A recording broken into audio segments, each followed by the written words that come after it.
Rumah besar di kawasan puncak itu sunyi, terlalu sunyi untuk rumah semewah itu. Dindingnya masih berdiri kokoh, catnya masih bersih, dan taman di halamannya tetap terawat. Tapi ada yang kosong di dalamnya. Suasana yang dulunya hangat kini berubah menjadi sepi yang mengendap setiap sudut. Dia wanita berusia 55 tahun, duduk di sofa panjang di ruang keluarga sambil menatap foto anaknya, Nadia, yang sudah meninggal 3 bulan lalu karena komplikasi setelah melahirkan. Nadia adalah satu-satunya anak perempuan dia. Semasa hidup, Nadia adalah wanita ceria, sopan, dan menjadi kebanggaan keluarga. Suaminya Rio, pria muda yang sukses dan tampan, adalah menantu yang sangat dia sayangi. Dia menyeka ujung matanya. Sejak kepergian Nadia, hari-harinya hanya diisi tangis. Diam-diam merawat cucunya yang baru lahir, Aluna, dan menyaksikan Rio menjalani hari-harinya dengan luka yang sama. Rio tidak pernah benar-benar bicara soal rasa kehilangannya, tapi dia bisa melihatnya dari cara pria itu duduk, berjalan, dan menatap langit sore. Ada duka yang tidak pernah selesai, dan dia mengerti, karena ia juga merasakannya. Pagi itu seperti biasa, dia bangun lebih awal untuk menyiapkan sarapan. Di usia setengah abad lebih, tubuhnya tidak sekuat dulu, tapi tangannya masih cekatan menyiapkan masakan yang ia tahu disukai Rio, nasi goreng kampung dengan irisan cabai rawit dan telur dadar kering. Saat Rio turun dari kamar, ia mengenakan kaos putih dan celana kain abu-abu, rambutnya masih basah, dan wajahnya terlihat lelah. "Selamat pagi, Bu," sapanya sambil masuk ke dapur. "Pagi Rio, sarapan dulu ya." Rio duduk dan langsung menyendok nasi goreng itu. Ia mengunyah perlahan, lalu mengangguk. Masih seenak dulu. Dia tersenyum tipis. Ia tidak tahu kenapa, tapi setiap kali Rio memuji masakannya, hatinya terasa hangat. Mungkin karena selama 3 bulan terakhir ini, hanya itu satu-satunya pujian yang ia dengar. "Aluna tadi malam susah tidur?" tanya dia sambil menuangkan teh manis ke gelas Rio. "Lumayan, dia bangun 2 kali, tapi pas ibu gendong langsung tenang." Dia tersenyum dan menatap anak kecil yang sedang tertidur di keranjang di ruang tengah. Aluna adalah alasan mereka berdua masih bertahan. Bayi perempuan itu adalah pengingat bahwa hidup masih berjalan, meskipun Nadia sudah tidak ada.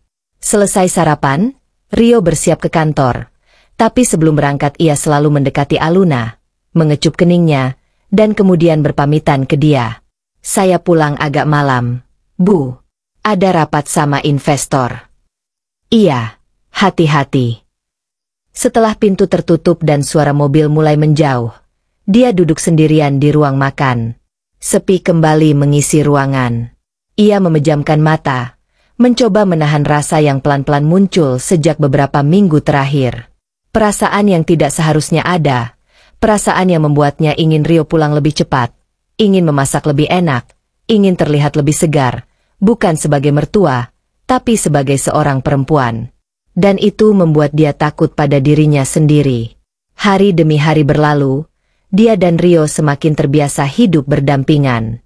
Mereka tidak pernah membicarakan Nadia terlalu banyak, karena setiap kali nama itu disebut, udara di antara mereka menjadi berat. Tapi dalam diam, mereka sama-sama tahu hanya mereka berdua yang benar-benar mengerti luka itu. Suatu malam, listrik padam karena hujan deras dan angin kencang. Rio yang baru pulang langsung mengecek meteran listrik, tapi gangguan terjadi di jaringan utama. "Sebentar ya Bu, aku cari lilin dulu," ujar Rio sambil menyusuri lorong rumah. Dia berdiri di dapur, hanya diterangi cahaya dari luar yang samar. Ketika Rio datang membawa lilin dan menyalakannya, bayangan mereka menyatu di dinding. Mereka duduk di ruang tengah, berdua dalam cahaya temaram. "Dulu waktu Nadia masih kecil, dia suka ketakutan kalau mati lampu," kata dia pelan. Rio tertawa kecil. "Iya, dulu dia pernah cerita. Katanya waktu mati lampu di rumah kontrakan kalian, dia sembunyi di lemari baju." Dia ikut tertawa, tapi tawa itu cepat memudar. Wajahnya kembali murung. "Sekarang malah saya yang takut," bisiknya. "Takut apa, Bu?" "Takut sendiri, takut kehilangan lagi, kehilangan kamu, kehilangan Aluna. Rio terdiam. Ia memandang wajah ibu mertuanya yang mulai tampak tua tetapi masih menyimpan kelembutan yang khas. Perlahan, ia mengulurkan tangan dan menggenggam tangan dia. "Saya nggak akan kemana-mana, Bu." Dan sentuhan itu singkat, sederhana tapi mengubah segalanya. Beberapa hari kemudian, Rio membatalkan perjalanan bisnisnya ke Singapura. Ia berkata pada dia, "Saya nggak tenang ninggalin rumah, ninggalin Aluna, lagi pula ibu juga di sini sendirian." Dia tidak bertanya lebih jauh, tapi hatinya terasa penuh. Ia mulai memperhatikan lebih dalam cara Rio menatapnya lebih lama, cara ia mendekat dan menyentuh lengan dia saat berbicara, bahkan cara Rio memanggilnya, kadang-kadang hanya dengan dia, bukan lagi ibu. Dan malam-malam itu, ketika semua orang tidur, dia duduk di tempat tidurnya sambil memikirkan kembali semua yang terjadi.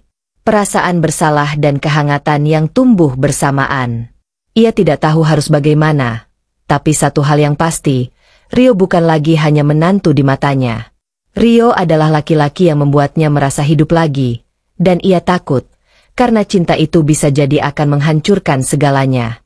Hari-hari berlalu seperti biasanya, tapi ada sesuatu yang berubah. Dia mulai merasakannya, dan ia yakin Rio juga. Hubungan mereka tidak lagi sekadar antara ibu mertua dan menantu. Ada kehangatan yang berbeda, semacam perhatian yang perlahan merayap masuk tanpa diundang. Malam itu setelah Aluna tidur lebih awal dari biasanya, dia duduk di beranda belakang rumah sambil menyeruput teh jahe. Angin membawa aroma basah dari tanah yang baru disiram hujan sore tadi. Cahaya lampu taman redup, menciptakan suasana tenang yang nyaris seperti mimpi. Rio keluar dari dalam rumah mengenakan sweater tipis dan membawa selimut kecil. "Masih dingin?" tanyanya sambil duduk di sebelah dia. "Nggak terlalu, tapi anginnya menusuk." Rio mengangguk. Lalu dengan gerakan spontan ia menyampirkan selimut itu ke pundak dia. Sentuhannya lembut, dan tangan mereka sempat bersentuhan. Sekilas mata mereka bertemu. Tak ada kata-kata, hanya pandangan yang menyimpan sesuatu yang tidak terucap. "Kamu kok nggak masuk kantor hari ini?" tanya dia mencoba mencairkan suasana. Rio menggeleng. "Aku butuh istirahat. Rasanya akhir-akhir ini kepalaku penuh." "Terus kamu mikirin Nadia?" "Selalu," jawab Rio pelan. "Tapi bukan cuma itu, kadang aku mikir, hidup ini berubah cepat sekali. Aku masih belum bisa menerima semuanya. Tapi anehnya, tiap kali aku lihat ibu, aku merasa tenang." Dia terdiam. Kalimat itu menghantamnya dengan lembut tapi dalam. "Aku juga merasa begitu, Rio," bisiknya nyaris tak terdengar. "Kamu satu-satunya orang yang bikin aku kuat setelah semua ini. Aku nggak tahu harus apa kalau kamu nggak ada." Mata Rio bergetar. Lalu ia menatap dia lama. "Saya juga nggak tahu, kenapa saya selalu ingin pulang cepat. Kenapa saya ingin ngobrol lebih lama sama ibu. Bahkan kadang saya pengen lihat ibu tersenyum lebih sering." Ada jeda sunyi yang panjang setelah itu. Hanya suara jangkrik dan desau angin yang menemani mereka. Rio memecah diam. "Apakah menurut ibu, ini salah?" Pertanyaan itu seperti pisau yang tajam, tapi tak langsung menyayat. Dia memejamkan mata sejenak. Ia tahu apa yang dimaksud Rio. Mereka sama-sama tahu, dan tak ada cara mudah untuk menjawabnya. "Saya ibu mertua kamu, Rio," kata dia akhirnya. "Masyarakat nggak akan pernah anggap ini benar." "Tapi nada sudah, nggak ada," jawab Rio. "Perasaan ini, saya nggak bisa pura-pura nggak ada." Dia menunduk. Hatinya ingin memeluk Rio saat itu juga. Ingin menyandarkan kepala di bahunya dan menangis sampai habis. Tapi ia juga tahu ada batas yang belum seharusnya dilewati. Setidaknya belum sekarang.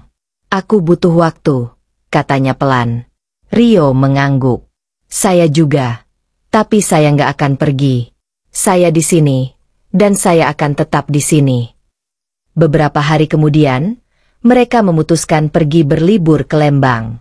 Aluna dibawa serta, dan seorang pengasuh ikut menemani. Rumah villa yang mereka sewa berdiri di antara kebun teh, dikelilingi udara segar dan suara alam yang damai. Rio ingin dia menghirup udara baru, keluar dari kesedihan yang terus menghantuinya. Di malam kedua, hujan turun pelan. Dia mengenakan sweater rajut dan celana panjang, duduk di dekat perapian sambil menyisir rambutnya. Ia sudah tidak muda, tapi ada keanggunan dalam gerak-geriknya. Rio memperhatikannya dari dapur dan tanpa sadar tersenyum. "Bu," panggil Rio, "mau teh atau coklat panas?" Dia menoleh dan tersenyum. "Coklat panas kalau ada." Rio datang membawa 2 cangkir. Mereka duduk berdampingan di karpet tebal, memandangi api yang menari-nari di tungku. "Saya ingat waktu pertama kali ketemu ibu," kata Rio tiba-tiba. "Saya sempat takut. Ibu kelihatan tegas banget waktu itu." "Kamu masih anak magang yang datang melamar Nadia," jawab dia sambil tertawa kecil. "Tapi kamu memang beda. Waktu Nadia jatuh cinta sama kamu, saya ngerti alasannya." Rio menatap wajah dia. "Tapi saya nggak pernah tahu. Saya akan jatuh cinta juga. Tapi bukan karena dia." Jantung dia berdegup kencang. Ia mencoba menghindari tatapan Rio, tapi sulit. "Rio, saya nggak minta apa-apa, Bu. Saya tahu ini rumit, tapi saya ingin jujur. Setiap malam saya memikirkan ibu, bukan sebagai ibu dari istri saya, tapi sebagai perempuan yang membuat saya ingin hidup lagi." Tiba-tiba dia merasa lelah, bukan lelah secara fisik, tapi secara batin. Ia sudah terlalu lama menahan perasaan, menahan rindu, menahan keinginan untuk merasa dicintai lagi sebagai perempuan, bukan sekadar ibu. Ia menunduk, matanya berair. "Kalau kamu terus ngomong kayak gitu, aku bisa jatuh, beneran." Rio mendekat, tangannya menyentuh tangan dia perlahan. Ia tidak menariknya, tidak memaksanya, hanya menggenggam dalam diam.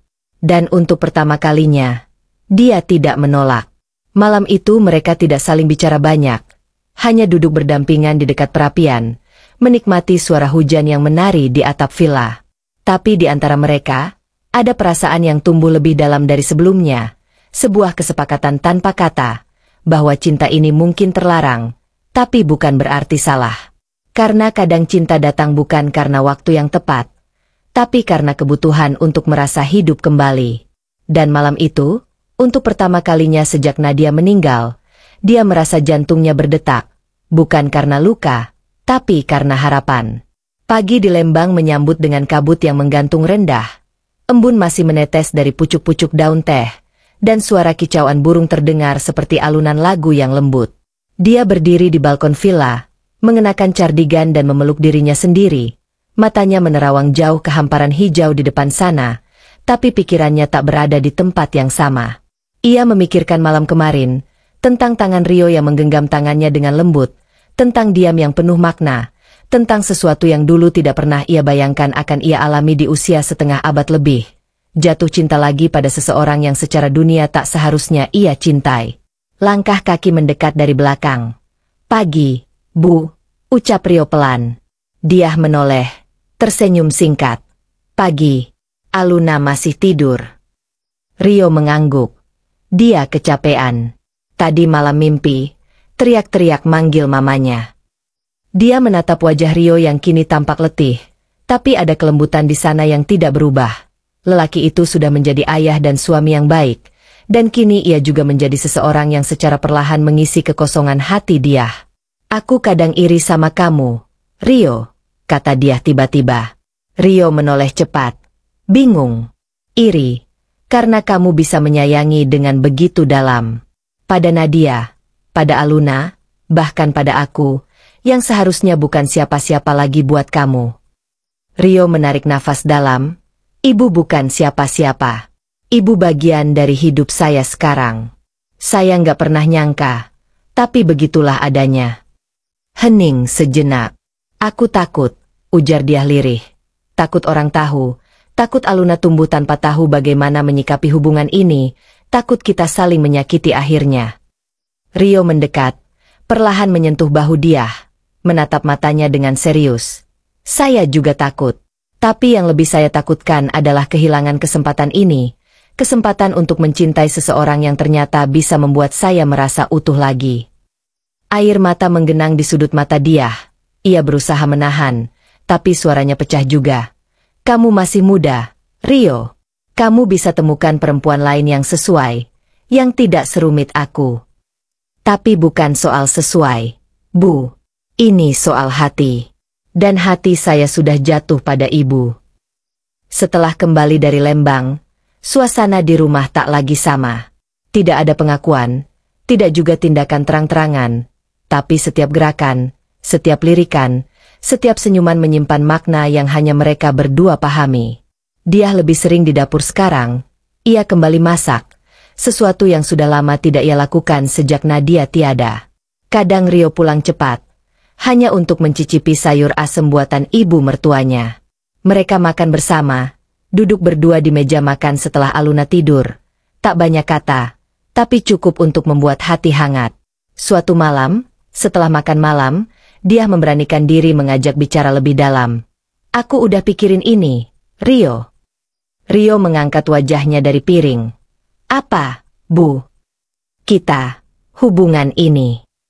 Dada Rio menegang, ia meletakkan sendoknya perlahan. Saya juga mikirin itu, Bu, tiap malam.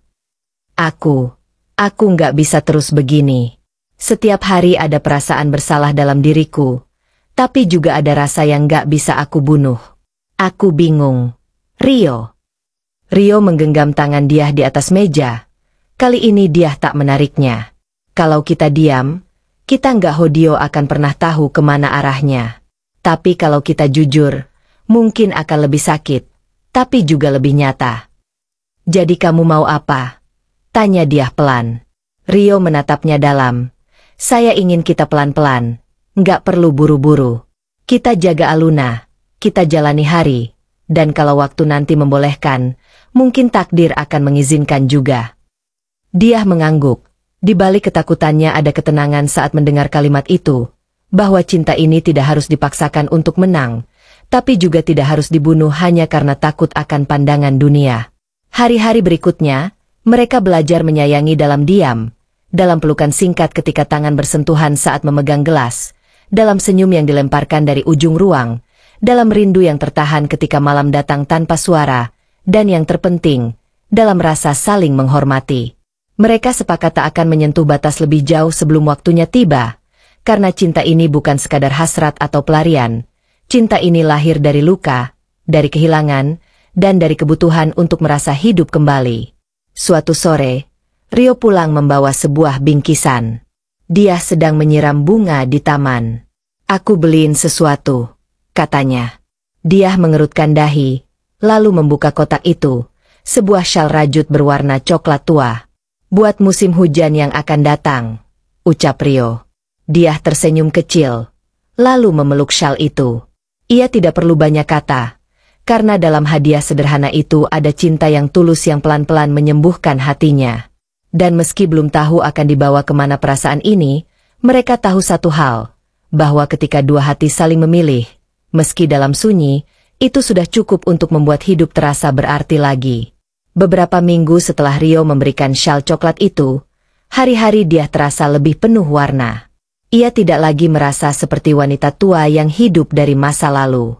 Ada sesuatu yang membuatnya bangun lebih pagi, menyisir rambut lebih rapi, bahkan memilih baju yang sedikit lebih cerah dari biasanya. Namun, seperti halnya cinta yang tumbuh di tanah yang salah, cepat atau lambat angin akan membawa kabar. Suatu sore, ketika matahari mulai condong ke barat, dia sedang menyuapi Aluna di teras belakang. Anak kecil itu tertawa ceria, menyukai sup ayam buatan neneknya. Tiba-tiba, suara langkah kaki terdengar di belakang mereka. Aduh, Mama jadi rajin masaknya sekarang. Suara itu berasal dari Ayu, adik almarhumah Nadia, yang baru datang dari Jakarta. Dia agak terkejut, ia berdiri pelan, menyambut Ayu dengan senyum canggung. Baru kemarin-kemarin aja, yuk, iseng-iseng ngisi waktu. Ayu mencium tangan ibunya, lalu mencubit pipi Aluna yang masih belepotan kuah, tapi mata Ayu bukan tak awas. Ia melihat syal di leher dia, mengenalinya sebagai salah satu pilihan Rio dari toko langganan. Ia juga melihat keakraban kecil yang tak biasa. Bagaimana Rio menyentuh tangan dia saat mengambil gelas, atau bagaimana mereka sering saling menatap sedikit terlalu lama. Di ruang makan malam itu, Ayu membuka obrolan. "Rio, kamu nggak kepikiran nikah lagi?" Rio, yang sedang mengaduk kopi, terdiam sejenak. "Belum sih, Yu, belum ada yang cocok." Ayu melirik ke arah dia yang sedang membereskan piring, padahal katanya laki-laki nggak bisa lama-lama sendiri. Rio tersenyum tipis. Kadang ada yang lebih penting dari sekadar punya pasangan baru. Dia pura-pura tak mendengar, tapi hatinya berdebar tak karuan. Malam itu, dia menatap bayangannya di cermin kamar, kerutan di sekitar mata, rambut yang mulai memutih, hati yang dulu pernah merasa tak layak untuk dicintai lagi. Tapi Rio membuatnya merasa hidup. Rio membuatnya merasa cukup. Pintu kamar diketuk pelan. Rio masuk membawa cangkir teh. "Masih belum tidur?" Dia menggeleng. Ayu mulai curiga. "Ya." Rio duduk di kursi dekat ranjang. Sedikit, tapi dia belum yakin. Dia menghela nafas. "Aku nggak ingin jadi alasan kamu jauh dari keluarga." Rio menatapnya dalam. "Tapi ibu juga bagian dari keluarga saya." Hening menggantung di antara mereka. "Aku cuma ingin semua ini nggak menyakitkan buat siapapun," ujar dia pelan. "Aku takut akhirnya bukan bahagia, tapi luka." Rio berdiri, ia mendekat, lalu mencium kening dia. "Kita pelan-pelan aja, Bu, nggak ada yang perlu diburu. Yang penting, kita tahu kita saling sayang.